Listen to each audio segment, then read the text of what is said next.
মা বাড়িতে নেই, তার জন্য সকাল সকাল উঠে এত তো কাজ করতে লাগতেছে। তো হ্যালো এভরিওয়ান, আমি স্বপ্না। আমার আরো একটা নতুন ভিডিওতে তোমাদেরকে স্বাগত জানাই। তো ভিডিওটা আমি একদম শুরু থেকে শুরু করতেছি। আর দিনটা ছিল সোমবার। আজকে তো শ্রাবণ মাসের লাস্ট সোমবার। তো আমি তাড়াতাড়ি ঘুম থেকে উঠা পড়লাম, আর উঠেই দেখতেছি কি অবস্থা, পুরো বৃষ্টি দিতে আছে। এখন এই ওয়েদারে মহাদেবের পুজো কিভাবে দিব, আমার তো পুরো টেনশন হয়ে গেছিল। যাই হোক, পরে যা হইব দেখা যাবে, ওইসব টেনশন না করে আমি ঝটপট উঠা পড়লাম। আর আমার মানি প্ল্যান্টটা দেখো কত পরিমাণে সুন্দর লাগতেছে এই বৃষ্টির দিনে। তো বেশি দেরি না কইরা হাতে ব্রাশ নিয়ে বাইর হয়ে গেছি একলগে সান্ধান কইরা। আমার এদিকে দেখো আমার সান্ধান কইরা পুজো দেওয়া কমপ্লিট হয়ে গেছে। সকালে হালকা ফুলকা ব্রেকফাস্ট করছিলাম, তারপর এদিকে এখন আইছি লাঞ্চ করতে।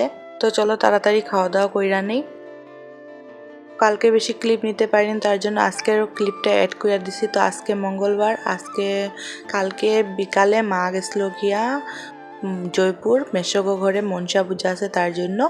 আর আজকে এদিকে আমি আমার পুরো ঘরটা সুন্দর করে গুছাইছি। তাড়াতাড়ি উঠা সকালে উঠতে লাগছে, কারণ মা নাই। মা থাকলে তো এত টেনশন হয় না কখন ঘুম থেকে উঠি কখন না, কিন্তু মা না থাকলে তো সবগুলা কাজ করতেই লাগবো।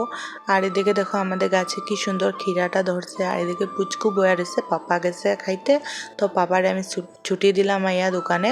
তারপর আমি খাওয়া দাওয়া করে এগুলা কালকের ভিজা কাপড়গুলা সুন্দর করে রৌদ্রতে মেললা দিছি। ফার্স্টে তো রৌদ্র উঠাইছিল না, তারপর দেখছি না রৌদ্র অল্প অল্প উঠাইছে, তো মেললা দেই।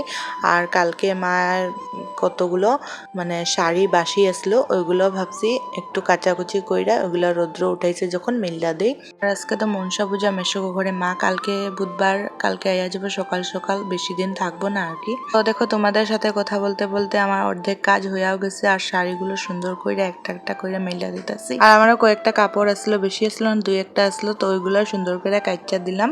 এখন সবগুলা মেলা দিতেছি সুন্দর কইরা। আর তোমাদের আমার ভিডিওগুলো দেখতে কেমন লাগে গো, অবশ্যই একটা কমেন্টে জানাইও। আর তোমরা কোথায় কোথায় থেকে আমার ভিডিওগুলো দেখতে আসো, ওইটা অবশ্যই কমেন্টে জানাই। তোমরা যদি আমার ভিডিওতে সুন্দর সুন্দর কমেন্ট করো, তাইলে তোমাদের কমেন্টটা আমি তুলে ধরবো। আর এদিকে দেখো আমার কাপড়গুলো মেলা হয়ে গেছে। তো এখন আমি বাল্টিংয়ের জলগুলো কলের পাড়ে ঢাইলা দিতেছি। ওনার জন্য আসি নেক্সট কোনো ভিডিও দেখাবে। আর ভিডিওটা ভালো লাগলে একটা লাইক করে দিও। তোমরা সবাই ভালো থেকো, বাই, টাটা।